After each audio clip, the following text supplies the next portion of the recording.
आसाम्स ब्रेव्हहार्ट लचित बारफोकन या पुस्तकाचे कोणाच्या हस्ते अनावरण करण्यात आलेलं आहे? प्रश्नाचं योग्य उत्तर होईल ऑप्शन क्रमांक डी अमित शहा. केंद्रीय गृहमंत्री अमित शहा यांच्या हस्ते नुकताच या पुस्तकाचं अनावरण हे करण्यात आलेलं आहे. हे पुस्तक लिहिलेलं आहे कुमार दत्ता यांनी. आसाम्स ब्रेव्हहार्ट लचित बारफोकन आणि याचं अनावरण करण्यात आलेलं आहे केंद्रीय गृह आणि सहकार मंत्री अमित शहा यांच्या हस्ते. आसाममधील गुवाहाटी या ठिकाणी या पुस्तकाचे अनावरण करण्यात आलेलं आहे. या पुस्तकामध्ये आसाममधील एक योद्धा लचित बारफोकन यांचे वर्णन केलेलं आहे. या पुस्तकाचे राज्य सरकारने इंग्रजीमध्ये देखील प्रकाशन केलेलं आहे. पुढचा प्रश्न पाहूया. नुकताच WHOने कोणत्या देशाला मलेरियामुक्त देश घोषित केलेला आहे? प्रश्नाचं योग्य उत्तर होईल ऑप्शन क्रमांक डी केप वर्दे. केप वर्दे या देशाला नुकताच WHO म्हणजे जागतिक आरोग्य संघटनेने मलेरियामुक्त देश म्हणून घोषित केलेलं आहे. मलेरियामुक्त होणारा तिसरा देश ठरलेला आहे. म्हणजे केप वर्दे हा जो देश आहे, जागतिक आरोग्य संघटनेने केप वर्दे या देशाला मलेरियामुक्त देश घोषित केलेला आहे. केप वर्दे हा देश सध्या मॉरिशस आणि अल्जेरियानंतर मलेरियामुक्त होणारा तिसरा देश ठरलेला आहे. तसेच मालदीव देश 2015 आणि श्रीलंका 2016मध्ये जागतिक आरोग्य संघटनेकडून मलेरियामुक्त घोषित करण्यात आले होते. भारताला अजूनपर्यंत मलेरियामुक्त घोषित केलं गेलेलं नाही आहे. तर जागतिक आरोग्य संघटने मलेरियामुक्त घोषित केलेलं आहे. जागतिक आरोग्य संघटना स्थापना झालेली आहे 7 एप्रिल 1948. मुख्यालय आहे जिनेवामध्ये आणि सध्या अध्यक्ष आहे डॉक्टर टेड्रोस अधनॉम घेब्रेयेसस. पुढचा प्रश्न पाहूया. माय स्कूल माय प्राईड अभियान कोणत्या राज्यात सुरू करण्यात आलं आहे? प्रश्नाचं योग्य उत्तर होईल ऑप्शन क्रमांक डी हिमाचल प्रदेश. हिमाचल प्रदेश या राज्यामध्ये माय स्कूल माय प्राईड हे अभियान सुरू करण्यात आलेलं आहे. तर हिमाचल प्रदेशचे मुख्यमंत्री आहेत सुखविंदर सिंग सुक्खू यांनी या माय स्कूल माय प्राईड या अभियानाची सुरुवात राज्यामध्ये केलेली आहे. सरकारी शाळांमधील शिक्षण गुणवत्तेमध्ये क्रांती घडवून आणणे हा या अभियानाचा उद्देश आहे. हे अभियान राष्ट्रीय शिक्षण 2020 नुसार सुरू करण्यात आलेलं आहे. तर हिमाचल प्रदेशमध्ये सुरू करण्यात आलेलं आहे. हिमाचल प्रदेश राजधानी आहे शिमला आणि धर्मशाळा. मुख्यमंत्री आहेत सुखविंदर सिंग सुक्खू आणि राज्यपाल आहेत शिवप्रताप शुक्ला. पुढचा प्रश्न पाहूया. जातनिहाय जनगणना सुरू करणारे देशातील दुसरे राज्य कोणते ठरले आहे?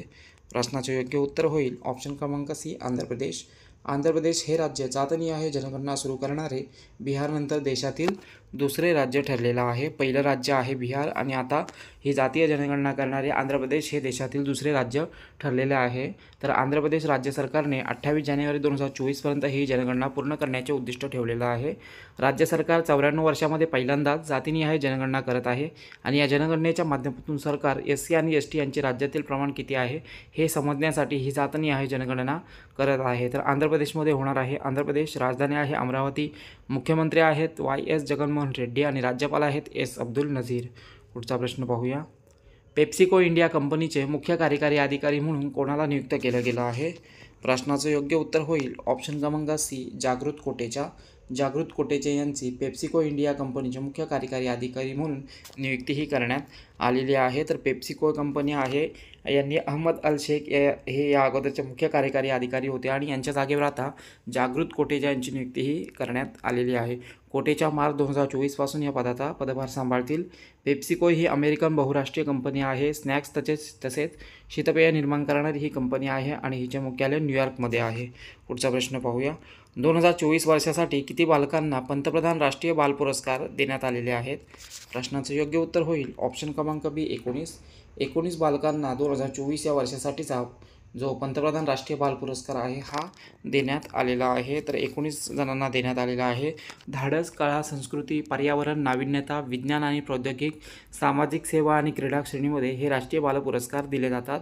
राष्ट्रपती द्रौपदी मुर्मू यांच्या हस्ते विज्ञान भवनामध्ये हे पुरस्कार 19 बालकांना प्रदान करण्यात आलेले आहेत. 18 राज्य आणि केंद्रशासित प्रदेशांमधील एकूण 18 जणांना हे दिलेलं आहे आणि यामध्ये 9 मुले आणि 10 मुली यांचा समावेश आहे. पुढचा प्रश्न पाहूया. अजित सिंह गिल यांचं नुकताच निधन झाले आहे. ते कोणत्या क्षेत्राशी संबंधित होते? प्रश्नाचं योग्य उत्तर होईल ऑप्शन क्रमांक सी वरील दोन्ही. हॉकी आणि क्रिकेट या दोन्ही क्षेत्राशी ते संबंधित होते. अजित सिंह गिल आणि यांचं नुकताच निधन हे झालेलं आहे. सिंगापूरमधील सर्वात वयस्कर ऑलिम्पियन आणि भारतीय वंशाचे जे राष्ट्रीय हॉकी खेळाडू होते हे अजित सिंह गिल आणि यांचं नुकताच वयाच्या 95व्या वर्षी निधन झालेलं आहे. त्यांनी 1948 ते 1951पर्यंत सेलंगोर इंडियन असोसिएशनसाठी आणि 1950मध्ये सेलंगोर राज्यासाठी हॉकी आणि क्रिकेट हे खेळलेलं आहे आणि त्यांचं नुकताच निधन झालेलं आहे. त्यांना बिग हिटिंग सिख या नावाने देखील ओळखलं जायचं. पुढचा प्रश्न पाहूया. मदर मिल्क बँकची स्थापना कोणत्या राज्यामध्ये करण्यात आलेली आहे? प्रश्नाचं योग्य उत्तर होईल ऑप्शन क्रमांक बी पंजाब. पंजाब या राज्यामध्ये या मदर मिल्क बँकेची नुकताच स्थापना करण्यात आलेली आहे. तर मदर मिल्क बँक ही काय संकल्पना आहे, तर हे जे आहे एक नॉन प्रॉफिट कन्सर्नवर चालणारी बँक आहे. यामध्ये नवजात बालकांसाठी आईचे दूध सुरक्षित साठवून ठेवलं जाणार आहे. पंजाबमधील मोहाली येथे डॉक्टर बी आर आंबेडकर राज्य चिकित्सा संस्थान या ठिकाणी पायलट प्रोजेक्टच्या स्वरूपात पहिली मदर मिल्क बँक स्थापन केली गेली आहे. या मदर मिल्क बँकच्या माध्यमातून ज्या बालकांना काही कारणास्तव त्यांच्या आईचे दूध स्तनपान करण्यास मिळत नाही, त्यांना या बँकेच्या माध्यमातून दूध हे पुरवलं जाणार आहे. तर पंजाबमध्ये सुरू करण्यात आलेला आहे हा प्रोजेक्ट. पंजाबची राजधानी आहे चंदीगड. मुख्यमंत्री आहेत भगवंत मान आणि राज्यपाल आहेत बनवारीलाल पुरोहित. पुढचा प्रश्न पाहूया. खेलो इंडिया यूथ गेम्स 2024 कोणत्या राज्यामध्ये सुरू झाले आहेत? प्रश्नाचं योग्य उत्तर होईल ऑप्शन क्रमांक डी तामिळनाडू. तामिळनाडूमध्ये नुकताच या खेलो इंडिया यूथ गेम्स 2024ची सुरुवात ही झालेली आहे. तर पंतप्रधान नरेंद्र मोदी यांच्या हस्ते या स्पर्धांचं उद्घाटन झालेलं आहे. 6व्या खेलो इंडिया यूथ गेम्स आहेत ह्या वर्षीच्या. 19 ते 31 जानेवारीपर्यंत या स्पर्धा सुरू राहणार आहेत. तामिळनाडूमधील चेन्नई, त्रिची, मदुरै आणि कोइंबतूर या शहरांमध्ये या स्पर्धा पार पडणार आहेत. 2023च्या इंडिया यूथ गेम्सचे आयोजन मध्य प्रदेशमध्ये करण्यात आलं होतं आणि यामध्ये महाराष्ट्राने प्रथम क्रमांक प्राप्त केला होता.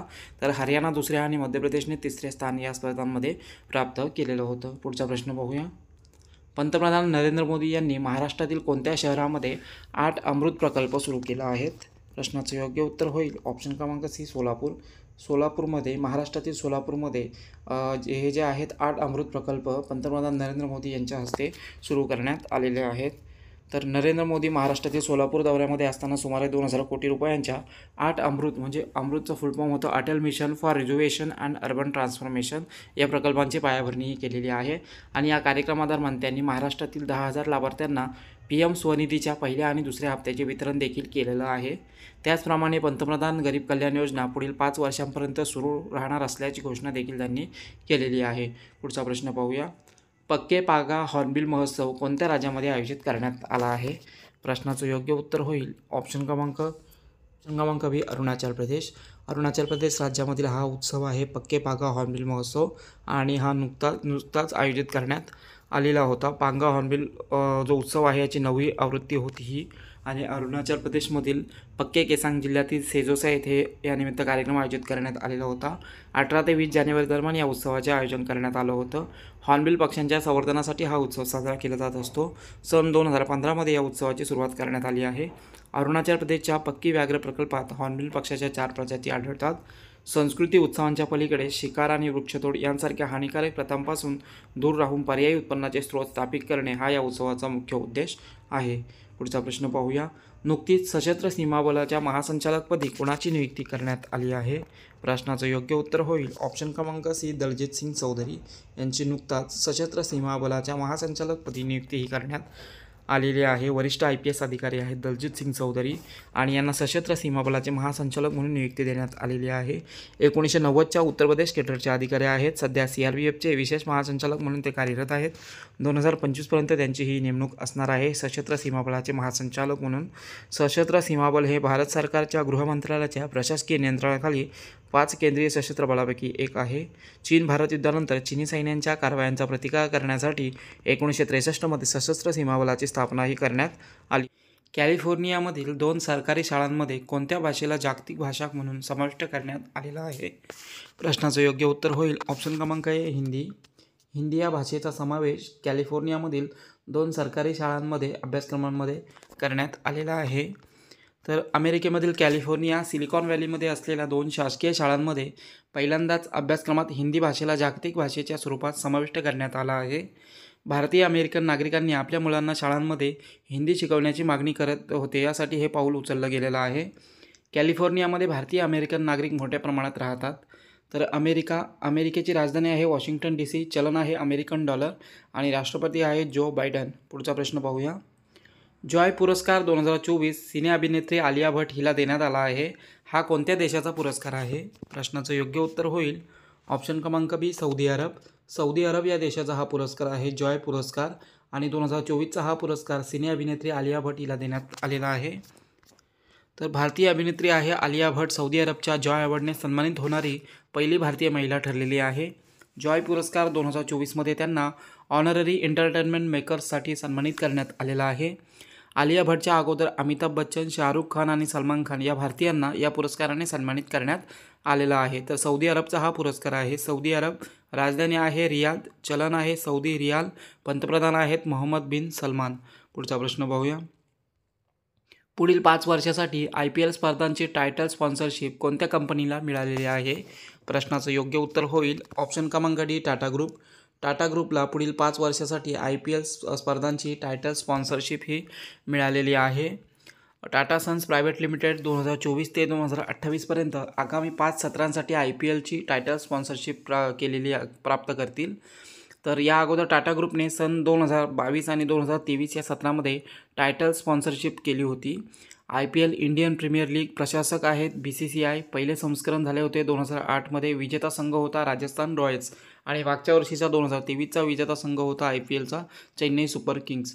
2024च्या खेळाडू लिलावामध्ये ऑस्ट्रेलियन खेळाडू मिचेल स्टार्क हा IPL इतिहासामधील सर्वात महागडा खेळाडू ठरलेला आहे. त्याला 24.75 करोड रुपयांमध्ये कोलकाता नाईट रायडर्सने खरेदी केलेला आहे. पुढचा प्रश्न पाहूया. संयुक्त राष्ट्र महासभेच्या 78व्या सत्राचे अध्यक्ष कोण आहेत, जे 5 दिवसीय भारत दौऱ्यावर आलेले आहेत? तर या प्रश्नाचं योग्य उत्तर होईल ऑप्शन क्रमांक सी, डेनिस फ्रान्सिस. हे संयुक्त राष्ट्र महासभेच्या 78व्या सत्राचे अध्यक्ष आहेत आणि ते नुकताच 5 दिवसीय भारत दौऱ्यावर आलेले आहेत, डेनिस फ्रान्सिस. तर त्यांच्या या भारत दौऱ्यामुळे भारत आणि संयुक्त राष्ट्र यांच्यातील संबंध अजून मजबूत होतील. संयुक्त राष्ट्र महासभा ही संयुक्त राष्ट्राच्या प्रमुख 6 अंगांपैकी एक आहे. तसेच फ्रान्सिस हे 26 जानेवारी रोजी महाराष्ट्रामध्ये राजकीय अतिथी म्हणून प्रजासत्ताक दिवस परेडमध्ये देखील सामील हे होणार आहेत. तर डेनिस फ्रान्सिस हे त्रिनिदाद आणि टोबॅगो देशाशी संबंधित आहेत आणि संयुक्त राष्ट्र महासभेच्या 78व्या सत्राचे ते अध्यक्ष आहेत. पुढचा प्रश्न पाहूया. नुकताच कार्बी युवा महोत्सवाचा सुवर्ण महोत्सवी सोहळा कोठे पार पडला आहे? प्रश्नाचं योग्य उत्तर होईल ऑप्शन क्रमांक ए, आसाम. आसाममध्ये या कार्बी युवा महोत्सवाचा सुवर्ण महोत्सवी सोहळा नुकताच पार पडलेला आहे. कार्बी युवा महोत्सव हा जो आहे दिफू येथील कार्बी आंग्लोंग येथे आयोजित करण्यात आला होता. 17 जानेवारी रोजी राष्ट्रपती द्रौपदी मुर्मू यांनी या कार्बी युवा महोत्सवाच्या सुवर्ण महोत्सवी सोहळ्याला हजेरी लावलेली होती. कार्बी युवा महोत्सव हा ईशान्य भारतातील सर्वात जुना आणि मोठा उत्सव आहे. कार्बी समुदाय हा आसाममधील कार्बी आंग्लोंग जिल्ह्यातील आदिवासी समुदाय आहे आणि हे वांशिकदृष्ट्या नागा लोकांशी संबंधित आहे. कार्बी आंग्लोंग ऑटोनॉमस कौन्सिलद्वारे प्रकाशित परिसरात राहणारे कार्बी आणि इतर जातीय समुदाय मिळून हा सण साजरा करतात. दरवर्षी 5 दिवस चालणारा हा सण यावर्षी सुवर्ण महोत्सव वर्ष म्हणून 8 दिवस साजरा करण्यात आलेला आहे.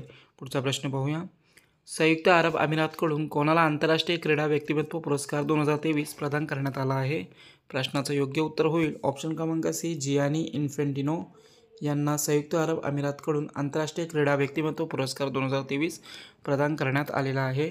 दुबईच्या मोहम्मद बिन रशीद अल मक्तूम यांनी क्रिएटिव्ह स्पोर्ट्स पुरस्काराच्या समारंभामध्ये फिफा अध्यक्ष जियानी इन्फेंटिनो यांना प्रतिष्ठित आंतरराष्ट्रीय क्रीडा व्यक्तिमत्व पुरस्कार 2023ने सन्मानित केलेला आहे.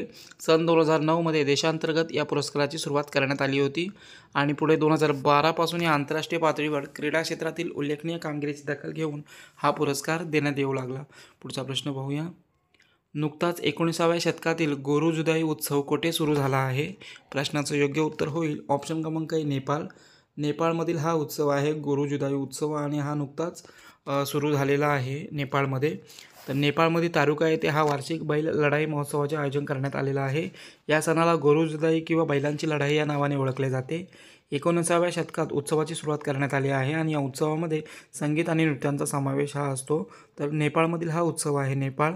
राजधानी आहे काठमांडू. चलन आहे नेपाळी रुपया. राष्ट्रपती आहेत रामचंद्र पौंडेल आणि पंतप्रधान आहेत पुष्पकमल दहल. पुढचा प्रश्न पाहूया.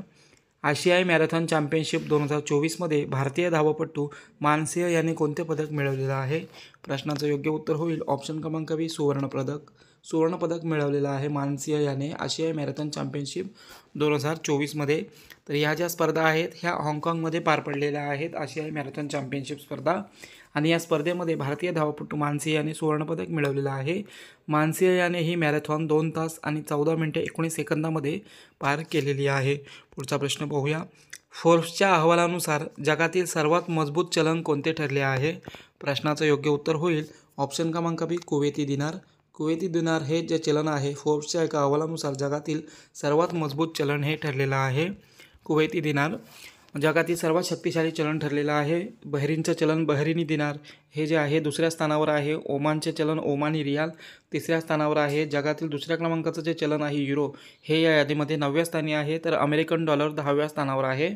या अहवालानुसार भारतीय चलन रुपया आहे 15व्या स्थानावर आहे. तर या अहवालानुसार संयुक्त राष्ट्र सध्या 180 चलनांना कायदेशीर निविदा म्हणून मान्यता देते. पुढचा प्रश्न पाहूया. भारतातील पहिले अनुदानित गाय अभयारण्य कोणत्या राज्यामध्ये उभारले जाणार आहे? प्रश्नाचं योग्य उत्तर होईल ऑप्शन क्रमांक सी उत्तर प्रदेश. उत्तर प्रदेश राज्यामध्ये हे पहिले अनुदानित गाय अभयारण्य उभारले जाणार आहे आणि याची घोषणाही करण्यात आलेली आहे. प्रथमच गायींना संरक्षण देण्यासाठी उत्तर प्रदेशमधील मुझफ्फरपूरच्या तुगलकपूर या गावामध्ये पहिले अनुदानित गाय अभयारण्य तयार केलं जाणार आहे. हे अभयारण्य तयार करण्यासाठी केंद्र सरकारकडून 65 कोटी रुपयांचे अनुदान देण्यात आलेलं आहे. हे अभयारण्य राष्ट्रीय गोकुळ अभियानांतर्गत अनुदान देण्यात आलेलं आहे. तसेच हे अभयारण्य जे आहे 50 एकर क्षेत्रामध्ये असणार आहे. पुढचा प्रश्न पाहूया. 2023चा ज्ञानोबा तुकाराम पुरस्कार कोणाला जाहीर झाला आहे? प्रश्नाचं योग्य उत्तर होईल ऑप्शन क्रमांक ए नारायण जाधव. नारायण जाधव यांना हा 2023चा ज्ञानोबा तुकाराम पुरस्कार जाहीर झालेला आहे. संत साहित्यासंदर्भात लेखन किंवा संतांना अभिप्रेत असलेल्या मानवतावादी कार्य करणाऱ्या मान्यवरांना महाराष्ट्र शासनाच्या सांस्कृतिक मंत्रालयाकडून दरवर्षी हा पुरस्कार देण्यात येत असतो. 2023चा यावर्षीचा ज्ञानोबा तुकाराम पुरस्कार आळंदी येथील नारायण महाराज जाधव यांना जाहीर झालेला आहे. या पुरस्काराच्या स्वरूपामध्ये मानचिन्ह, मानपत्र तसेच 5 लाख रुपये रोख हे दिले जाणार आहेत. पुढचा प्रश्न पाहूया. महाराष्ट्रातील पहिले पोक्सो न्यायालय कोणत्या जिल्ह्यात सुरू करण्यात येणार आहे? प्रश्नाचं योग्य उत्तर होईल ऑप्शन क्रमांक बी पुणे. पुण्यामध्ये हे महाराष्ट्रातील पहिले पोक्सो न्यायालय सुरू करण्यात येणार आहे. तर महाराष्ट्रातील पहिलंच पोक्सो न्यायालय असणार आहे शिवाजीनगर पुणे येथे याची जे उभारणी आहे करण्यात येणार आहे. बाल लैंगिक अत्याचाराचे खटले या न्यायालयामार्फत चालवले जाणार आहेत. पुणे मेट्रोच्या वतीने याचे बांधकाम हे केलं जाणार आहे. याचा कोनशिला समारंभ देखील 21 जानेवारी 2024 रोजी पार पडलेला आहे. कर्पूरी ठाकूर यांना नुकताच भारतरत्न पुरस्कार जाहीर झाला आहे. हे कोणत्या राज्याचे माजी मुख्यमंत्री होते? प्रश्नाचं योग्य उत्तर होईल ऑप्शन क्रमांक डी बिहार. बिहार या राज्याचे हे माजी मुख्यमंत्री होते कर्पूरी ठाकूर आणि यांना नुकताच भारतरत्न पुरस्कार जाहीर करण्यात आलेला आहे. तर कर्पूरी ठाकूर बिहारचे माजी मुख्यमंत्री होते. 2 वेळा हे बिहारचे मुख्यमंत्री होते आणि एकदा उपमुख्यमंत्री पद देखील यांनी भूषवलेलं आहे. मरणोत्तर त्यांना भारतरत्न पुरस्कार हा जाहीर झालेला आहे. बिहारमधील ते पहिले गैर काँग्रेसी मुख्यमंत्री होते. 1967मध्ये कर्पूरी ठाकूर यांनी उपमुख्यमंत्री बनताच बिहारमध्ये इंग्रजीची अनिवार्यता समाप्त केली होती. इतर मागासवर्गीयांच्या संबंधित हिताची रक्षा करण्याच्या संबंधित त्यांनी उल्लेखनीय कार्य केलेलं आहे. पुढचा प्रश्न पाहूया. केंद्र सरकारने नुकताच सौर ऊर्जा संबंधित कोणत्या योजनेची सुरुवात केली आहे? प्रश्नाचं योग्य उत्तर होईल ऑप्शन क्रमांक ए पंतप्रधान सूर्योदय योजना. सौर ऊर्जा संबंधित ही केंद्र सरकारची योजना आहे आणि या योजनेची नुकताच सुरुवात जी आहे करण्यात आलेली आहे. तर या योजनेच्या माध्यमातून 1 करोड घरांवर सोलर ऊर्जा पॅनल लावले जाणार आहेत. गरीब आणि मध्यमवर्गीय लोकांच्या विजेचे बिल कमी करण्याबरोबरच देशाला ऊर्जा क्षेत्रात आत्मनिर्भर बनवणे हे या योजनेचे प्रमुख उद्दिष्ट आहे आणि ही योजना नुकताच सुरू करण्यात आलेली आहे. सध्या देशात एकूण सौर ऊर्जा क्षेत्रामध्ये राजस्थान हे राज्य आघाडीवर आहे. राजस्थानमध्ये 18.7 मेगावॉट सौर ऊर्जेसह राजस्थान हे देशामध्ये अव्वल क्रमांकावर आहे सौर ऊर्जेमध्ये. पुढचा प्रश्न पाहूया. भारत आणि किर्गिस्तानमध्ये 11व्या खंजर सैन्य अभ्यासाचे आयोजन कोणत्या राज्यात करण्यात आलं आहे? प्रश्नाचं योग्य उत्तर होईल ऑप्शन क्रमांक बी हिमाचल प्रदेश. हिमाचल प्रदेशमध्ये हे भारत आणि किर्गिस्तानमधील 11व्या खंजर सैन्य अभ्यासाचे आयोजन हे करण्यात आलेलं आहे. हिमाचल प्रदेशमधील बकलोह येथील विशेष बल प्रशिक्षण शाळेमध्ये या 11व्या खंजर सैन्य अभ्यासाची सुरुवात झालेली आहे. 22 जानेवारी ते 3 फेब्रुवारी 2024पर्यंत हा सैन्य अभ्यास दोन्ही देशातील सैन्यांमध्ये सुरू असणार आहे. पर्वतीय क्षेत्रांमध्ये दहशतवादी विरोधी अभियानाच्या अनुभवांचे परस्परांमध्ये आदानप्रदान करणे हे या सैन्य अभ्यासाचे उद्दिष्ट आहे. या सैन्य अभ्यासाचे आयोजन हे सन 2011 पासून हे केलं जात आहे. भारत आणि किर्गिस्तानमधील हा संयुक्त सैन्य अभ्यास आहे. तर किर्गिस्तानची राजधानी आहे बिश्केक. चलन आहे किर्गिस्तानी सोम आणि पंतप्रधान आहेत अकिलबेग जापारोव. पुढचा प्रश्न पाहूया. उत्तर प्रदेश गौरव सन्मानने कोणाला सन्मानित करण्यात आला आहे? या प्रश्नाचं योग्य उत्तर होईल नवीन तिवारी आणि डॉक्टर ऋतू करिधल वरील दोघांना उत्तर प्रदेश गौरव सन्मान जो पुरस्कार आहे या पुरस्काराने सन्मानित करण्यात आलेला आहे. उत्तर प्रदेश राज्य सरकारचा हा पुरस्कार आहे. ऋतू करिधल आणि कानपूरचे नवीन तिवारी या दोघांना या उत्तर प्रदेश गौरव पुरस्काराने सन्मानित करण्यात आलेला आहे. ऋतू करिधल या एक वैज्ञानिक आणि एरोस्पेस इंजिनियर आहेत. तसेच तिवारी हे एक व्यावसायिक आहे. उत्तर प्रदेशमधील प्रतिभावान लोकांना हा पुरस्कार देण्यात येत असतो. या पुरस्कारास्वरूप पुरस्कार प्राप्त व्यक्तीला 11 लाख रुपये, स्मृतिचिन्ह, शाल आणि प्रमाणपत्र हे प्रदान केलं जातं. तर उत्तर प्रदेश दिन आहे 24 जानेवारी या दिवशी आणि या दिवशी या पुरस्काराचे वितरण हे केलं जाणार आहे. पुढचा प्रश्न पाहूया. नुकताच केंद्रीय मंत्रालयाकडून कोणत्या ठिकाणी भारत पर्व कार्यक्रमाचे आयोजन केलं जात आहे? या प्रश्नाचं योग्य उत्तर होईल ऑप्शन क्रमांक बी, नवी दिल्ली. नवी दिल्ली या ठिकाणी केंद्रीय मंत्रालयाकडून, केंद्रीय पर्यटन मंत्रालय जे आहे याच्याकडून भारत पर्व कार्यक्रमाचं आयोजन हे केले जात आहे. तर पर्यटन मंत्रालयाकडून हे प्रजासत्ताक दिनी या कार्यक्रमाचे आयोजन केलं जात असतं. हा उत्सव 23 जानेवारी ते 31 जानेवारीपर्यंत दिल्लीमधील लाल किल्ल्यासमोर आयोजित केला आहे. भारत पर्व कार्यक्रम 2016 पासून हा सुरू केला गेला आहे. भारताची सांस्कृतिक इतिहास आणि वारसा भारत पर्वच्या माध्यमातून प्रदर्शित केला जात असतो. पुढचा प्रश्न पाहूया. BCCIकडून नुकताच आंतरराष्ट्रीय क्रिकेटर ऑफ द इयर 2023 कोणाला निवडलं गेलं आहे? प्रश्नाचं योग्य उत्तर होईल ऑप्शन क्रमांक सी, शुभमन गिल. शुभमन गिल या क्रिकेट खेळाडूला BCCIकडून नुकताच आंतरराष्ट्रीय क्रिकेटर ऑफ द इयर 2023 म्हणून निवडलं गेलं आहे. BCCIकडून सर्वोत्कृष्ट खेळाडू म्हणून शुभमन गिल याची निवड करण्यात आलेली आहे आणि सर्वश्रेष्ठ खेळाडूला पॉली उमरीगर पुरस्कार देण्यात येत असतो. मोहम्मद शमीला 2019-20साठी, रविचंद्रन अश्विन 2020-21मध्ये, तर जसप्रीत बुमराह याला 2021-22साठी सर्वश्रेष्ठ खेळाडूचे पुरस्कार हे मिळालेले होता आणि यावर्षीचा हा पुरस्कार मिळालेला आहे शुभमन गिल याला. त्याचप्रमाणे महिला वर्गामध्ये यावर्षीचा सर्वश्रेष्ठ खेळाडू पुरस्कार दीप्ती शर्मा हिला देण्यात आला आहे. त्याचप्रमाणे 2023 colonel CK Naidu lifetime achievement पुरस्कार जो आहे हा रवी शास्त्री आणि फारुख इंजिनियर यांना देण्यात आलेला आहे. तर BCCIकडून या पुरस्कारांची घोषणा झालेली आहे. BCCI स्थापना झालेली आहे 1928मध्ये. मुख्यालय आहे मुंबईमध्ये. सध्या BCCIचे अध्यक्ष आहेत रॉजर बिन्नी आणि उपाध्यक्ष आहेत राजीव शुक्ला. पुढचा प्रश्न पाहूया. जागतिक स्तरावर भारतीय शेअर बाजार हाँगकाँगला मागे टाकत कितव्या क्रमांकावर आलेला आहे? प्रश्नाचं योग्य उत्तर होईल ऑप्शन क्रमांक बी, 4थ्या. भारतीय शेअर बाजार जो आहे हा हाँगकाँगच्या शेअर बाजाराला मागे टाकत जागतिक क्रमवारीमध्ये 4थ्या क्रमांकावर पोहोचलेला आहे. तर ब्लूमबर्गच्या एका अहवालानुसार भारतीय शेअर बाजार आता जगातील 4थ्या क्रमांकाचा सर्वात मोठा शेअर बाजार ठरलेला आहे. या अगोदर हाँगकाँगचा शेअर बाजार हा 4थ्या क्रमांकावर होता. भारतीय शेअर बाजार पहिल्यांदा हाँगकाँगला मागे टाकत 4थ्या स्थानावर पोहोचलेला आहे. 2023मध्ये भारतीय शेअर बाजारात विदेशी गुंतवणूकदारांनी $21 बिलियन पेक्षा अधिकची गुंतवणूक ही केलेली होती. पुढचा प्रश्न पाहूया.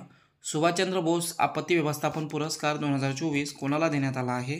या प्रश्नाचं योग्य उत्तर होईल ऑप्शन क्रमांक सी, 60 पॅराशूट फील्ड हॉस्पिटल. या हॉस्पिटलला सुभाषचंद्र बोस आपत्ती व्यवस्थापन पुरस्कार 2024 हा प्रदान करण्यात आलेला आहे. तर सुभाषचंद्र बोस आपत्ती व्यवस्थापन पुरस्कार हा संस्थागत श्रेणीमध्ये 60 पॅराशूट फील्ड हॉस्पिटलला प्रदान करण्यात आलेला आहे.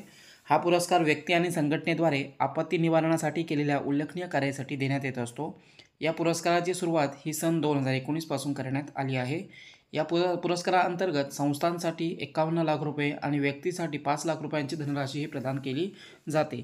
यावर्षीचा पुरस्कार उत्तर प्रदेश स्थित 60 पॅराशूट फील्ड हॉस्पिटलला देण्यात आलेला आहे. भारतीय सशस्त्र बळाचे हे एकमेव हवाई चिकित्सा प्रतिष्ठान आहे आणि याची स्थापना सन 1942मध्ये करण्यात आली आहे आणि या संस्थानाला आता नुकताच हा जो सुभाषचंद्र बोस आपत्ती निवारण पुरस्कार जो आहे हा प्रदान करण्यात आलेला आहे. पुढचा प्रश्न पाहूया. डेझर्ट फेस्टिवल कोणत्या राज्यात आयोजित केला जाणार आहे? प्रश्नाचं योग्य उत्तर होईल ऑप्शन क्रमांक सी, राजस्थान. राजस्थानमध्ये हा डेझर्ट फेस्टिवल आयोजित केला जाणार आहे. तर डेझर्ट फेस्टिवल राजस्थानमध्ये जैसलमेर येथे आयोजित केला जाणार आहे. 22 ते 24 फेब्रुवारी दरम्यान हे आयोजन असणार आहे. 2024च्या या डेझर्ट फेस्टिवलची थीम असणार आहे बॅक टू डेझर्ट. या महोत्सवामध्ये लक्ष्मीनाथ मंदिरमधून जुलूस काढला जातो. तसेच शिल्प बाजार, पतंग शो, फुग्यांची सवारी या कार्यक्रमांचं देखील आयोजन हे केलं जात असतं. तर राजस्थानमधील हा उत्सव आहे राजस्थानमध्ये साजरा केला जातो. डेझर्ट म्हणजे राजस्थानमध्ये याचं आयोजन केलं गेलं आहे डेझर्ट फेस्टिवल. तर राजस्थान राजधानी आहे जयपूर. मुख्यमंत्री आहेत भजनलाल शर्मा आणि राज्यपाल आहेत कलराज मिश्र. पुढचा प्रश्न बघूया. नुकताच कोणाला मराठवाडा साहित्य परिषदेचा 2024चा जीवनगौरव पुरस्कार जाहीर करण्यात आला आहे? प्रश्नाचं योग्य उत्तर होईल ऑप्शन क्रमांक सी, रा. बोराडे यांना हा नुकताच मराठवाडा साहित्य परिषदेचा 2024चा जीवनगौरव पुरस्कार प्रदान करण्यात म्हणजे जाहीर झालेला आहे. तर रा. बोराडे ज्येष्ठ साहित्यिक आहेत आणि यावर्षीचा मराठवाडा साहित्य परिषदेचा जीवनगौरव पुरस्कार यांना जाहीर करण्यात आलेला आहे. साहित्य क्षेत्रातील उल्लेखनीय कामगिरीसाठी हा जीवनगौरव पुरस्कार प्रदान करण्यात येत असतो. या पुरस्कारामध्ये पुरस्कारप्राप्त व्यक्तीस 25,000 रुपयांची धनराशी प्रदान केली जाते. रा. बोराडे यांच्या बाबतीत सांगायचं तर त्यांची पाचोळा ही एक प्रसिद्ध कादंबरी आहे आणि यांना आता हा नुकताच जो मराठवाडा साहित्य परिषदेचा जीवनगौरव पुरस्कार आहे जाहीर झालेला आहे. पुढचा प्रश्न पाहूया. देशातील कोणत्या शहरामध्ये आयुष दीक्षा केंद्राची पायाभरणी करण्यात आली आहे? प्रश्नाचं योग्य उत्तर होईल ऑप्शन क्रमांक बी भुवनेश्वर. ओडिसामधील भुवनेश्वर या ठिकाणी आयुष दीक्षा केंद्राची पायाभरणी ही नुकताच करण्यात आलेली आहे. तर देशातील हे पहिलंच आयुष दीक्षा केंद्र असणार आहे आणि याची पायाभरणी ओडिसामधील भुवनेश्वर या ठिकाणी करण्यात आलेली आहे. सध्या केंद्रीय आयुष आणि बंदरे जहाज बांधणी जल मंत्रालयाचे जे मंत्री आहेत हे मंत्री आहेत सर्बानंद सोनोवाल. या आयुष दीक्षा केंद्रासाठी सुमारे 30 कोटी रुपये इतका अंदाजित खर्च अपेक्षित आहे. पुढचा प्रश्न पाहूया. प्रादेशिक राजभाषा परिषदेचे आयोजन कोणत्या ठिकाणी करण्यात आले होते? या प्रश्नाचं योग्य उत्तर होईल ऑप्शन क्रमांक सी बंगळूर या ठिकाणी या प्रादेशिक राजभाषा परिषदेचे नुकताच आयोजन हे करण्यात आलं होतं. प्रादेशिक राजभाषा परिषदेची ही तिसरी परिषद होती आणि या अगोदरच्या 2 परिषदा अनुक्रमे मुंबई आणि जोधपूर या ठिकाणी पार पडल्या आहेत. 2023-24 या वर्षीची ही तिसरी परिषद होती. कार्यालयीन कामकाजात हिंदी भाषेच्या पुरोगामी वापराला चालना देणे हा या परिषदेचा उद्देश आहे. गृह मंत्रालयाच्या राजभाषा विभागामार्फत याचे आयोजन हे केले जातं. यावेळच्या तिसऱ्या परिषदेचे उद्घाटन केंद्रीय गृहराज्यमंत्री आहेत अजय कुमार मिश्रा यांच्या हस्ते करण्यात. आमचे संविधान आमचा सन्मान या अभियानाचा शुभारंभ कोणी केला आहे? प्रश्नाचं योग्य उत्तर होईल ऑप्शन क्रमांक सी जगदीप धनखड. उपराष्ट्रपती जगदीप धनखड यांनी या आमचे संविधान आमचा सन्मान या अभियानाचा शुभारंभ नुकताच केलेला आहे. तर उपराष्ट्रपती जगदीप धनखड भारतीय प्रजासत्ताक दिनाच्या 75व्या वर्षपूर्तीच्या अनुषंगाने नवी दिल्ली येथून आमचे संविधान आमचा सन्मान हे अभियान सुरू केलेलं आहे. या अभियानाचा मुख्य विषय आहे सर्वांना न्याय, प्रत्येक घराला न्याय, नवभारत नवसंकल्प आणि कायदेविषयक जागरूकता हे या कार्यक्रमाचे प्रमुख उद्दिष्ट आणि विषय आहे. या कार्यक्रमादरम्यान दिशा उपलब्धी पुस्तिकाचे देखील अनावरण हे करण्यात आलेलं आहे. त्याचप्रमाणे न्यायिक सेवांचे कार्यक्षेत्र वाढवण्यासंबंधित न्याय सेतू कार्यक्रमाची देखील सुरुवात केली गेली आहे. पुढचा प्रश्न पाहूया. जागतिक आरोग्य संघटना अर्थात WHO दक्षिण पूर्व आशियाच्या क्षेत्रीय निदेशकपदी कोणाला नियुक्त करण्यात आलं आहे? प्रश्नाचं योग्य उत्तर होईल ऑप्शन क्रमांक सी सायमा वाजिद यांची नुकताच WHO दक्षिण पूर्व आशियाच्या क्षेत्रीय निदेशकपदी नियुक्तीही करण्यात आलेली आहे. तर ज्या सायमा वाजिद आहेत या नवीन दक्षिण पूर्व आशिया क्षेत्रीय निदेशक असणार आहेत. त्यांनी या पदाची शपथही घेतलेली आहे. नोव्हेंबर 2023 या पदासाठी पार पडलेल्या निवडणुकीमध्ये त्यांनी विजय मिळवला होता. सायमा वाजिद या बांगलादेशच्या पंतप्रधान शेख हसीना यांच्या कन्या आहेत. त्यांनी ऑटिझम या विषयावर मोठे कार्य हे केलेलं आहे. तर WHO क्षेत्रीय निदेशकपदी यांची नियुक्ती झालेली आहे दक्षिण पूर्व आशियाच्या. तर WHO स्थापना झालेली आहे 7 एप्रिल 1948. मुख्यालय आहे जिनेवा स्वित्झर्लंडमध्ये. महानिदेशक आहे टेड्रोस अधनॉम घेब्रेयेसस. पुढचा प्रश्न पाहूया. राष्ट्रीय मतदार दिवस केव्हा साजरा केला जातो? प्रश्नाचं योग्य उत्तर होईल ऑप्शन क्रमांक बी 25 जानेवारी. देशामध्ये 25 जानेवारी हा दिवस दरवर्षी राष्ट्रीय मतदार दिवस म्हणून साजरा करण्यात येत असतो. तर 25 जानेवारी राष्ट्रीय मतदार दिवस आहे. 25 जानेवारी 1950 रोजी निवडणूक आयोगाची स्थापना झाली होती आणि या दिवशी मतदान आयोगाचा स्थापना दिवस म्हणून राष्ट्रीय मतदार दिवस हा दिन साजरा केला जातो. 2024च्या या दिवसाची थीम आहे प्रत्येक मताची मोजणी, कोणीही मतदार मागे नको. 2011मध्ये पहिला मतदार दिवस हा साजरा केला गेला होता. तर निवडणूक आयोगाची स्थापना झाली होती 25 जानेवारी 1950. सध्या निवडणूक आयोगाचे अध्यक्ष आहेत राजीव कुमार. देशातील लोकसभा, राज्यसभा, राज्य विधानसभा, राष्ट्रपती, उपराष्ट्रपती यांच्या निवडणुका घेण्याचे काम हे निवडणूक आयोगामार्फत केले जाते. पुढचा प्रश्न पाहूया. डेझर्ट नाईट वायुसेना अभ्यासामध्ये सहभागी असलेले देश खालीलपैकी कोणते आहेत? या प्रश्नाचं योग्य उत्तर होईल ऑप्शन क्रमांक डी वरील सर्व. डेझर्ट नाईट वायुसेना अभ्यास हा जो आहे भारत, UAE आणि फ्रान्स या 3 देशांमध्ये आयोजित केला गेला आहे. तर हा जो संयुक्त सैन्य अभ्यास आहे वायुसेनेने तिन्ही देशांच्या वायुसेनांमध्ये हा अभ्यास पार पडणार आहे. भारतीय वायुसेनेने फ्रान्सच्या वायुसेना तसेच संयुक्त अरब अमिरातच्या वायुसेनेसोबत डेझर्ट नाईट संयुक्त सैन्य अभ्यासाचे आयोजन हे केलेलं आहे. या अभ्यासामध्ये फ्रान्सकडून राफेल लढाऊ विमान तसेच एक मल्टी रोल टँकर ट्रान्सपोर्ट यांना सामील केलं गेलं आहे. तर UAE कडून F-16 या लढाऊ विमानाला समाविष्ट केलं गेलं आहे. भारतीय वायुसेनेकडून Su-30, MKI, MiG-29, AWACS C-130J यांना या सरावामध्ये सामील हे केलं गेलेलं आहे. 23 जानेवारी रोजी अरबी समुद्रावर या सैन्य अभ्यासाचे आयोजन हे केलं गेलं आहे. तिन्ही देशातील वायुसेनेने त्यांच्या एकमेकांमध्ये ताळमेळ आणि परस्पर सहकार्य वाढीस लागावा हा या संयुक्त सरावाचा मुख्य उद्देश आहे. पुढचा प्रश्न पाहूया. नुकताच राज्य खनिज मंत्र्यांच्या दुसऱ्या संमेलनाचे आयोजन कुठे करण्यात आले आहे? या प्रश्नाचं योग्य उत्तर होईल ऑप्शन क्रमांक सी, भोपाळ. मध्य प्रदेशची राजधानी भोपाळ या ठिकाणी या राज्य खनिज मंत्र्यांच्या दुसऱ्या संमेलनाचे नुकताच आयोजन हे करण्यात आलेलं होतं. या संमेलनामध्ये 20 राज्यांच्या खनिज मंत्र्यांनी सहभाग हा घेतलेला होता. केंद्रीय उत्खनन आणि कोळसा मंत्री प्रल्हाद जोशी यांनी या संमेलनाची अध्यक्षता ही केलेली आहे. उत्खनन क्षेत्रामध्ये सुधारणाविषयक चर्चा या संमेलनामध्ये करण्यात आली आहे. पहिल्या संमेलनाचे आयोजन जे आहे सन 2022 हैदराबाद येथे करण्यात आलं होतं आणि आता भोपाळमधील कुशाभाई ठाकरे सभागृहात या राज्य खनिज मंत्र्यांचे दुसरे संमेलन हे आयोजित केलं गेलेलं आहे. पुढचा प्रश्न पाहूया. ICC men's T20 player of the year 2024 म्हणून कोणाची निवड करण्यात आली आहे? प्रश्नाचं योग्य उत्तर होईल ऑप्शन क्रमांक ए, सूर्यकुमार यादव. सूर्यकुमार यादव याची ICC men's T20 player of the year 2024 म्हणून नुकताच ICCकडून निवड ही करण्यात आलेली आहे. तर Suryakumar Yadav ICC men's T20 player of the year ठरलेला आहे. 2022 देखील सूर्यकुमार यादवला T20 player of the year निवडलं गेलं होतं आणि आता 2023 सुद्धा त्याची निवड ही करण्यात आलेली आहे. सूर्यकुमार यादवने 2023 18 T20 सामन्यांमध्ये 733 रन्स बनवलेले आहेत. ICCने नुकताच T20 team of the year देखील जाहीर केली आहे आणि या संघाचा कर्णधार म्हणून देखील सूर्यकुमार यादव याची निवड ही करण्यात आलेली आहे. त्याचप्रमाणे भारताकडून या संघामध्ये यशस्वी जयस्वाल, रवी बिश्नोई आणि अर्शदीप सिंग यांचा देखील समावेश करण्यात आलेला आहे. पुढचा प्रश्न पाहूया. नवी दिल्ली येथे कोणाच्या हस्ते कौशल भवनचे उद्घाटन करण्यात आलं आहे? या प्रश्नाचं योग्य उत्तर होईल ऑप्शन क्रमांक सी, द्रौपदी मुर्मू. राष्ट्रपती द्रौपदी मुर्मू यांच्या हस्ते दिल्ली येथे या कौशल भवनचे उद्घाटन करण्यात आलेलं आहे.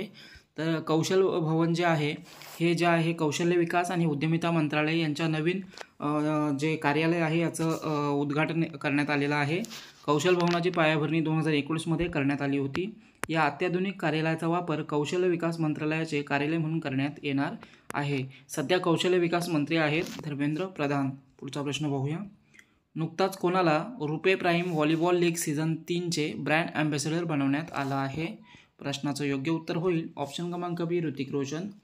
अभिनेते ऋतिक रोशन यांना RuPay prime volleyball league season 3चे ब्रँड ॲम्बॅसेडर नुकताच बनवण्यात आलेलं आहे. तर ही जी स्पर्धा आहे 15 फेब्रुवारी 2024 रोजी सुरू होणार आहे. RuPay prime volleyball league season 3 Sony sports network याचे या स्पर्धेचे थेट प्रक्षेपण हे केलं जाणार आहे. यावेळच्या सीझनमध्ये एकूण 9 फ्रँचायझींनी सहभागी झालेल्या आहेत आणि रुपे प्राईम व्हॉलीबॉल लीग सीझन 3साठी प्रसिद्ध सिने अभिनेते जे आहेत ऋतिक रोशन यांना ब्रँड ॲम्बॅसेडर नियुक्त केलं गेलेलं आहे. पुढचा प्रश्न पाहूया. जगातील पहिली आण्विक बॅटरी कोणत्या देशाने विकसित केली आहे? प्रश्नाचं योग्य उत्तर होईल ऑप्शन क्रमांक ए, चीन. चीनमध्ये या जगातील पहिल्या आण्विक बॅटरीची जे विकसित आहे हे केले गेलेली आहे. तर आण्विक बॅटरी विकसित केली गेलेली आहे. चीनमधील बीजिंग येथील बीटावोल्ट या स्टार्टअपने ही आण्विक बॅटरी विकसित केलेली आहे. ही आण्विक बॅटरी नाण्याच्या आकारापेक्षा लहान अणुबॅटरी आहे. या बॅटरीमध्ये Ni63 आयसोटोपचा वापर करण्यात आलेला आहे. रिचार्ज न करता देखील 50 वर्षापर्यंत ही बॅटरी ऊर्जा देत राहील. तर चीनमध्ये हे विकसित केलं गेलेलं आहे. चीनची राजधानी आहे बीजिंग, चलन आहे युआन आणि राष्ट्रपती आहेत शी जिनपिंग. पुढचा प्रश्न पाहूया. कोणत्या भारतीय चित्रपटाला 96व्या ऑस्कर पुरस्कारासाठी नामांकन प्राप्त झालेलं आहे? प्रश्नाचं योग्य उत्तर होईल ऑप्शन क्रमांक C, to kill a tiger. या भारतीय चित्रपटाला नुकताच 96व्या ऑस्कर पुरस्कारासाठी नामांकन प्राप्त झालेलं आहे. तर ऑस्करसाठी यांचं नामांकन देण्यात आलेलं आहे टू किल अ टायगर या चित्रपटाला. सर्वश्रेष्ठ डॉक्युमेंटरी फीचर फिल्म श्रेणीमध्ये या भारतीय डॉक्युमेंटरी फिल्मला नुकताच नामांकन देण्यात आलेलं आहे 96व्या ऑस्करसाठी. निशा पाहुजा यांनी हा चित्रपट निर्देशित केलेला आहे. 96व्या ऑस्कर पुरस्कारांचे वितरण हे 10 मार्च रोजी लॉस एंजेल्समधील डॉल्बी थिएटरमध्ये हे केलं जाणार आहे. पुढचा प्रश्न पाहूया. भारतातील पहिले India innovation centre for graphene IICG नुकतेच कोठे सुरू करण्यात आलं आहे? प्रश्नाचं योग्य उत्तर होईल ऑप्शन क्रमांक बी, केरळ. केरळमध्ये हे भारतातील पहिले India innovation centre for graphene नुकताच सुरू करण्यात आलेला आहे. India innovation centre for graphene केरळमध्ये सुरू करण्यात आलेलं आहे. भारतातील पहिलेच ग्राफीन केंद्र आहे. ग्राफीन आणि 2D मटेरियल सिस्टीममध्ये R&D उत्पादन, नवकल्पना आणि क्षमता वाढवणे हे या केंद्राचे उद्दिष्ट आहे. पुढचा प्रश्न पाहूया. अल्कोहोलपासून जेट इंधन तयार करण्याच्या पहिल्या प्रायोगिक प्रकल्पाचे उद्घाटन कोठे करण्यात आले आहे? प्रश्नाचं योग्य उत्तर होईल ऑप्शन क्रमांक ए, पुणे. पुण्यामध्ये हे अल्कोहोलपासून जेट इंधन तयार करण्याचं जे पहिला प्रायोगिक प्रकल्प आहे याचं उद्घाटन नुकताच करण्यात आलेलं आहे. पेट्रोलियम आणि नैसर्गिक वायू मंत्री आहेत हरदीप सिंग पुरी यांच्या हस्ते पुण्यामध्ये अल्कोहोलपासून जेट इंधन तयार करण्याच्या पहिल्या पथदर्शी प्रकल्पाचे नुकताच उद्घाटन हे करण्यात आलेलं आहे. या प्रकल्पामध्ये विमानासाठी लागणारे इंधन तयार केले जाणार आहे. पुण्याजवळील पिरंगुट औद्योगिक वसाहतीमध्ये हा प्रकल्प उभारण्यात आलेला आहे. 2024मध्ये भारताचा कितवा प्रजासत्ताक दिवस साजरा करण्यात येत आहे? या प्रश्नाचं योग्य उत्तर होईल ऑप्शन क्रमांक डी 75वा. हा 75वा प्रजासत्ताक दिवस आहे यावर्षीचा. 26 जानेवारी रोजी देशामध्ये प्रजासत्ताक दिन साजरा केला जातो. यावर्षीचा हा 75वा प्रजासत्ताक दिवस आहे.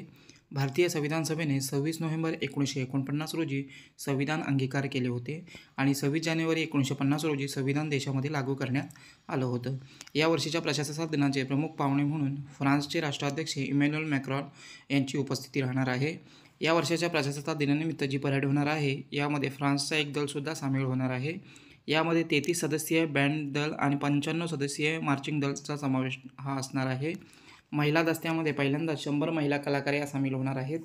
लैंगिक समानता आणि महिला सक्षमीकरणाला प्रोत्साहन देण्यासाठी दिल्ली पोलीस महिला तुकडी देखील या परेडमध्ये सहभागी असणार आहे. पुढचा प्रश्न पाहूया. कोणत्या केंद्रशासित प्रदेशामध्ये नुकताच 100 ई-बस सुरू करण्यात आल्या आहेत? प्रश्नाचं योग्य उत्तर होईल ऑप्शन क्रमांक बी जम्मू काश्मीर. जम्मू काश्मीरमध्ये नुकताच 100 ई-बस सुरू करण्यात आलेल्या आहेत. केंद्रीय गृहमंत्री अमित शहा यांनी जम्मू काश्मीरमध्ये नवीन 100 ई-बससाठी हिरवा कंदील दाखवलेला आहे. जम्मू काश्मीरमधील 11 रूटवर हे बसेस चालणार आहेत. स्मार्ट सिटी लिमिटेडने 100 बसेस जम्मू काश्मीरमध्ये चालविण्यासाठी जवळजवळ 950 कोटी रुपये इतके खर्च केलेले आहेत. या बसेसमध्ये डिजिटल पेमेंटच्या माध्यमातून पेमेंट करता येणार आहे. टॉप अँड ट्रान्झिट कार्डच्या माध्यमातून पेमेंट करण्याची पद्धत या ई बसेसमध्ये देण्यात आलेली आहे. पुढचा प्रश्न पाहूया. $3 ट्रिलियन बाजारमूल्य असलेली जगातील पहिली सॉफ्टवेअर कंपनी कोणती ठरली आहे? प्रश्नाचं योग्य उत्तर होईल ऑप्शन क्रमांक C Microsoft. American company Microsoft ही $3 ट्रिलियन बाजारमूल्य असलेली जगातील पहिली सॉफ्टवेअर कंपनी ठरलेली आहे. मायक्रोसॉफ्टने नुकताच $3 ट्रिलियन अर्थात 249.40 लाख करोड रुपयांचे बाजारमूल्य हे पार केलेलं आहे. बाजारमूल्यानुसार मायक्रोसॉफ्ट जी कंपनी आहे जगातील दुसरी सर्वात मोठी कंपनी ठरलेली आहे, तर ॲपल ही पहिल्या क्रमांकावर आहे. मायक्रोसॉफ्ट ही जगातील सर्वात मोठी सॉफ्टवेअर कंपनी आहे. हिची स्थापना झालेली आहे 4 एप्रिल 1975. मुख्यालय आहे वॉशिंग्टनमध्ये. संस्थापक आहेत बिल गेट्स आणि पॉल ॲलन आणि सध्या मायक्रोसॉफ्टचे अध्यक्ष आहेत सत्या नडेला. पुढचा प्रश्न पाहूया.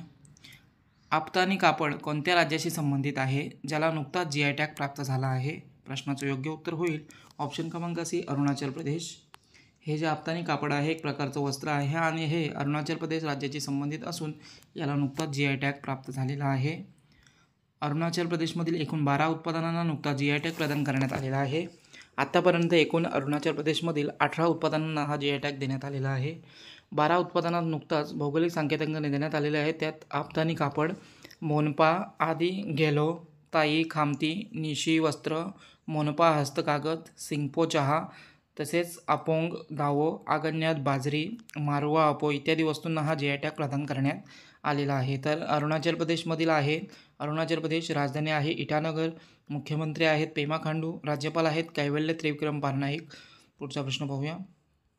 नुकताच 2023 वर्षाकरिता किती व्यक्तींना जीवनरक्षा पदक पुरस्कार प्रदान केले जाणार आहेत? प्रश्नाचं योग्य उत्तर होईल ऑप्शन क्रमांक हे 31. यावर्षी 31 जणांना 2023 वर्षाकरिता जीवनरक्षा पुरस्कार प्रदान केले जाणार आहेत. राष्ट्रपती द्रौपदी मुर्मू यांनी 31 जणांना जीवनरक्षा पदक मालिका पुरस्कार प्रदान करण्यासाठी मंजुरी दिलेली आहे. या 31 पुरस्कारांमध्ये 3 सर्वोत्तम जीवनरक्षा पदक, 7 उत्तम जीवनरक्षा पदक तर 21 जीवनरक्षा पदकांचा समावेश हा आहे.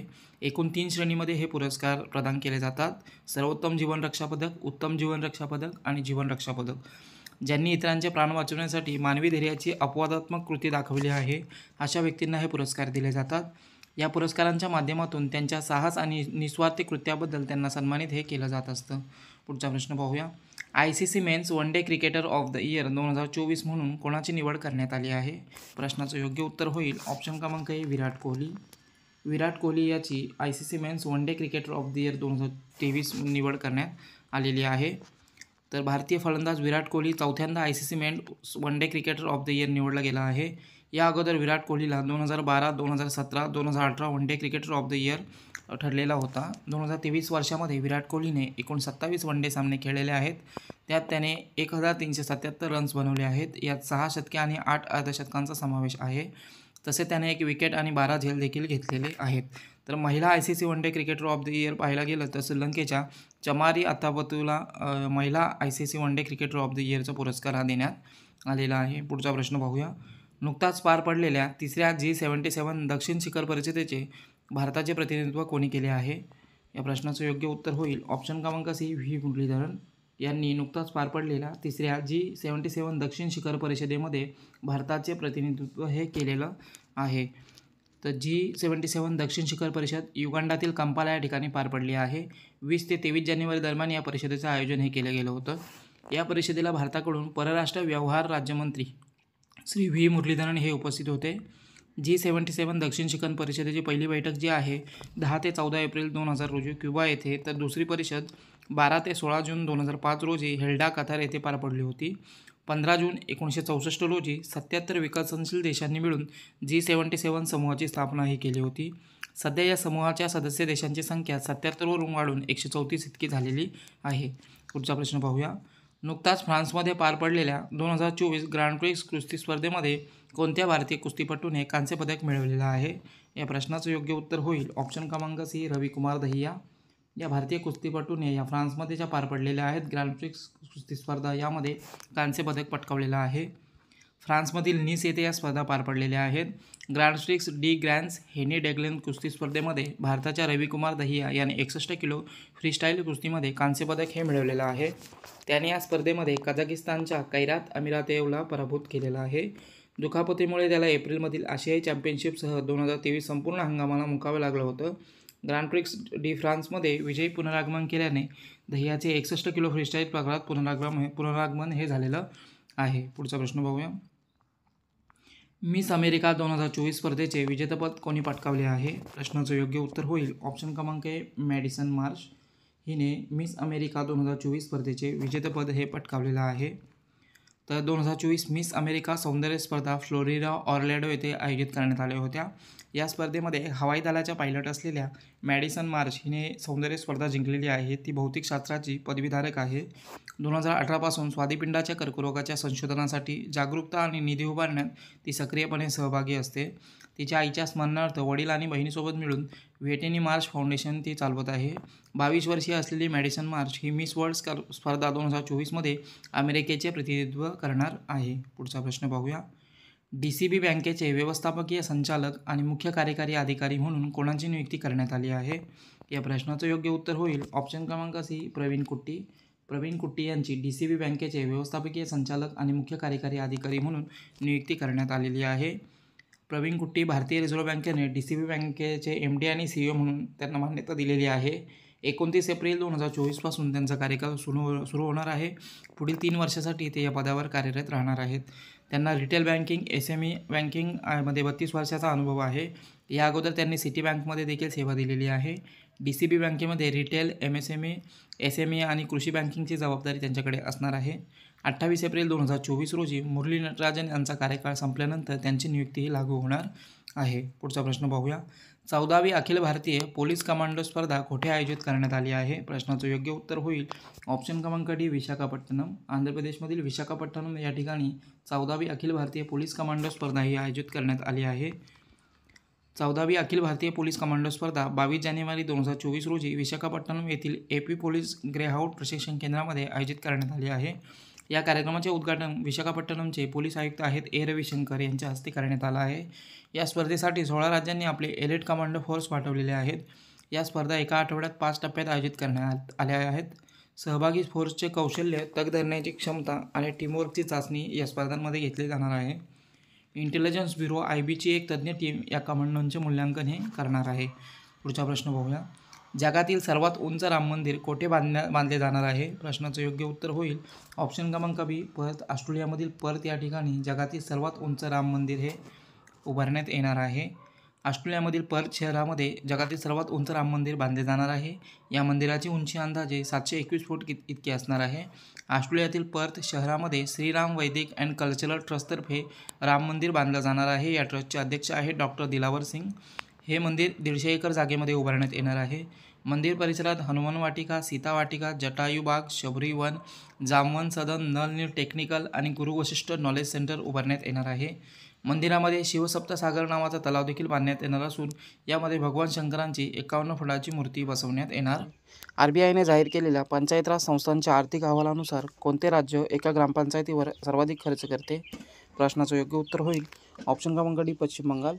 पश्चिम बंगाल हे राज्य पंचायत राज संस्थांच्या आर्थिक अहवालानुसार राज्यातील एका ग्रामपंचायतीवर सर्वाधिक खर्च हे करत असते. रिझर्व्ह बँकेने नुकत्याच पंचायती राज संबंधित एक आर्थिक अहवाल सादर केला आहे. या अहवालानुसार पश्चिम बंगाल राज्य आपल्या एका पंचायतीवर सरासरी 25.14 लाख रुपये खर्च करत आहे.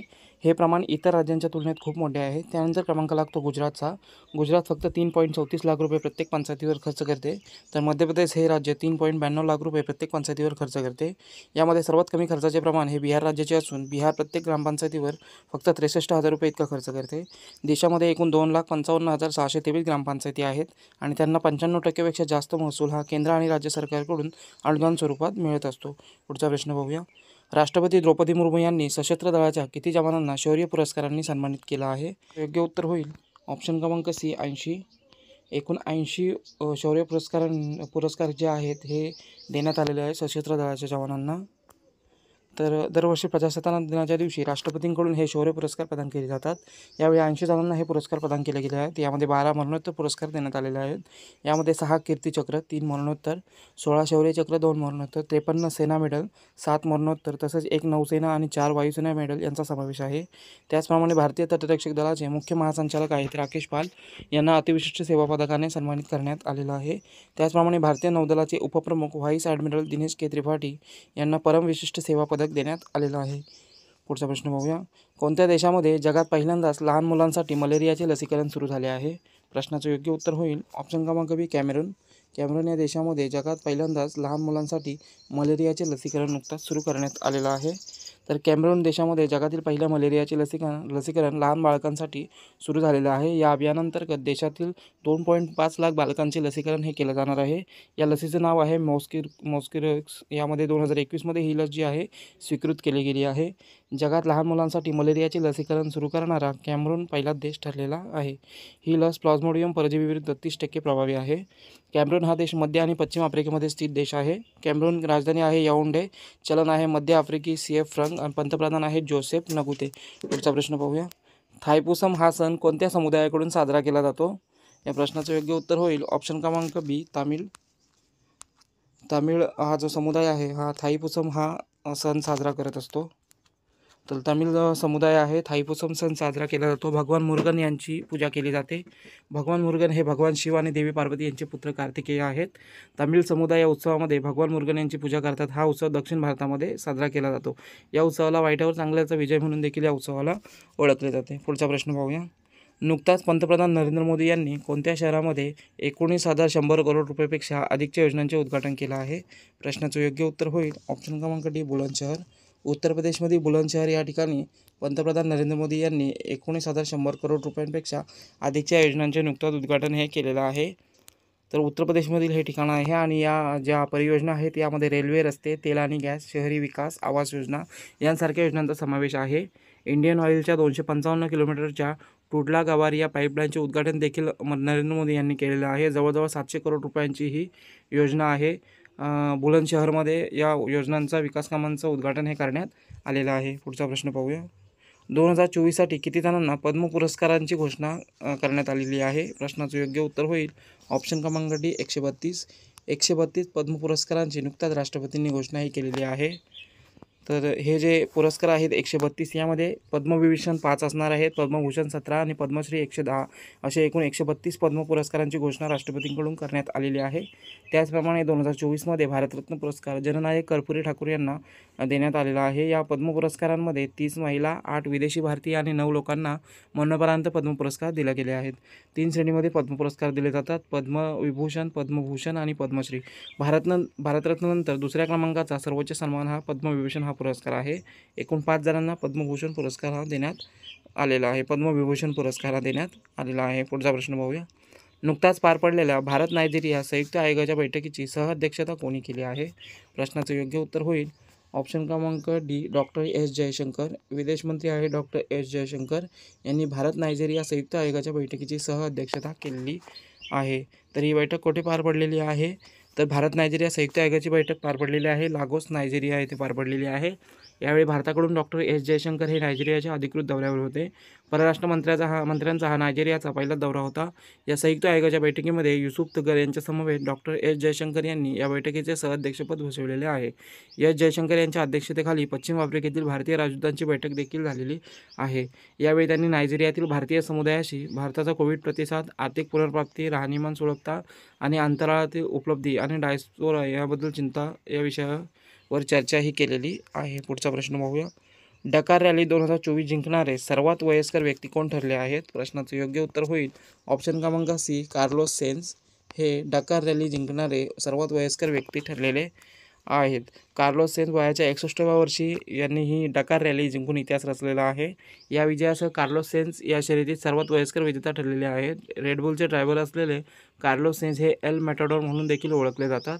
डकार रॅली कार श्रेणीतील ऑडीचे हे पहिलेच विजेतेपद आहे. त्यांनी 2010मध्ये फोक्सवॅगन, 2018मध्ये पिज्युओट, 2020मध्ये मिनी आणि 2024मध्ये ऑडी या 4 कंपन्यांच्या कार रेसिंग केलेल्या आहेत. पुढचा प्रश्न पाहूया. Uncommon love the early life of Sudha and Narayan मूर्ती या पुस्तकाचे नुकताच अनावरण करण्यात आलं आहे. हे पुस्तक कोणी लिहिलं आहे? प्रश्नाचं योग्य उत्तर होईल ऑप्शन क्रमांक डी चित्रा बॅनर्जी दिवाकरुणी यांनी हे पुस्तक लिहिलेलं आहे. Uncommon love the early life of Sudha and Narayan मूर्ती आणि या पुस्तकाचं नुकताच अनावरण करण्यात आलेलं आहे. या पुस्तकामध्ये सुधा मूर्ती आणि नारायण मूर्ती यांच्या जीवनचरित्रावर प्रकाश टाकण्यात आलेला आहे. या पुस्तकामध्ये त्यांनी एक शक्तिशाली आणि चिरस्थायी विवाह घडविण्यासाठी केलेल्या त्यागाबद्दल वर्णन केलेलं आहे. नारायण मूर्ती हे इन्फोसिसचे संस्थापक आहेत. त्यांना भारतीय IT क्षेत्राचे जनक म्हणून देखील ओळखले जाते. पुढचा प्रश्न पाहूया. सर्वोच्च न्यायालयाचे न्यायाधीश म्हणून नुकतीच कोणाची नियुक्ती करण्यात आली आहे? प्रश्नाचं योग्य उत्तर होईल ऑप्शन क्रमांक बी न्यायमूर्ती प्रसन्ना वराळे यांची सर्वोच्च न्यायालयाचे न्यायाधीश म्हणून नुकतीच नियुक्ती करण्यात आलेली आहे. तर केंद्र सरकारने प्रसन्ना वराळे यांच्या सर्वोच्च न्यायालयाच्या न्यायाधीशपदी नियुक्त करण्याच्या सर्वोच्च न्यायालयाचे कॉलेजियम आहे याच्या शिफारशीला मान्यता दिलेली आहे. सर्वोच्च न्यायालयाच्या न्यायाधीशांची संख्या आता 34 इतकी झालेली आहे. प्रसन्ना वराळे हे सध्या कर्नाटक उच्च न्यायालयाचे मुख्य न्यायाधीश आहेत. उच्च न्यायालयाचे मुख्य न्यायाधीशांमध्ये अनुसूचित जातीचे ते एकमेव मुख्य न्यायाधीश ठरलेले आहेत. या अगोदर 18 जुलै 2008 रोजी मुंबई उच्च न्यायालयाचे न्यायाधीश म्हणून त्यांची नियुक्ती करण्यात आली होती. तर 15 ऑक्टोबर 2022 रोजी त्यांची कर्नाटक उच्च न्यायालयाचे मुख्य न्यायाधीश म्हणून नियुक्ती करण्यात आली आहे. पुढचा प्रश्न पाहूया. सायक्लोन हा युद्धाभ्यास भारत आणि कोणत्या देशादरम्यान आयोजित केला गेला आहे? प्रश्नाचं योग्य उत्तर होईल ऑप्शन क्रमांक सी इजिप्त. भारत आणि इजिप्त देशादरम्यान हा सायक्लोन युद्धाभ्यास आयोजित करण्यात आला आहे. तर हा जो युद्धाभ्यास आहे इजिप्त आणि भारत दरम्यान आहे सायक्लोन. 22 जानेवारी ते 1 फेब्रुवारी 2024पर्यंत हा सैन्य अभ्यास चालणार आहे. या सैन्य अभ्यासाची पहिली आवृत्ती 2023मध्ये भारतामध्ये पार पडली होती. या सैन्य अभ्यासाच्या माध्यमातून दोन्ही देशांच्या सैन्यांना वाळवंट अर्धवाळवंट प्रदेशामध्ये दोन्ही बाजूच्या एकमेकांच्या कार्यपद्धतीची ओळख ही होणार आहे. या सर्वात भारतीय तुकडीचे प्रतिनिधित्व पॅराशूट रेजिमेंटचे सैनिक करत आहेत. तर इजिप्शियन कमांडो स्क्वाड्रन आणि इजिप्शियन एअरबोर्न प्लाटून इजिप्तचे प्रतिनिधित्व हे करत आहेत. आणि इजिप्तमधील कोणत्या ठिकाणी हे युद्धाभ्यास पार पडत आहे? तर इजिप्तमधील अशा ठिकाणी हे युद्धाभ्यास पार पडत आहे. पुढचा प्रश्न पाहूया. केंद्र सरकारने नुकताच बहुभाषिक शिक्षणासाठी कोणते ॲप सुरू केले आहे? प्रश्नाचं योग्य उत्तर होईल ऑप्शन क्रमांक आहे अनुवादिनी ॲप. केंद्र सरकारने बहुभाषिक शिक्षणासाठी नुकताच अनुवादिनी ॲप सुरू केलेला आहे. शिक्षणामध्ये बहुभाषिकतेला चालना देण्यासाठी केंद्र सरकारने आर्टिफिशियल इंटेलिजन्सवर आधारित प्लॅटफॉर्म अनुवादिनी ॲप सुरू केला आहे. या उपक्रमाअंतर्गत शालेय आणि उच्च शिक्षणाअंतर्गत सर्व अभ्यासक्रमांसाठींचे अभ्यास साहित्य संविधानाच्या 8व्या अनुसूचीमध्ये समाविष्ट असलेल्या भारतीय भाषांमध्ये डिजिटल पद्धतीने उपलब्ध करून देणे हा याचा प्रमुख उद्देश आहे. याची निर्मिती ही राष्ट्रीय शिक्षण धोरण 2020 नुसार करण्यात आली आहे. या धोरणामध्ये मातृभाषेमध्ये शिक्षण देण्यावर भर देण्यात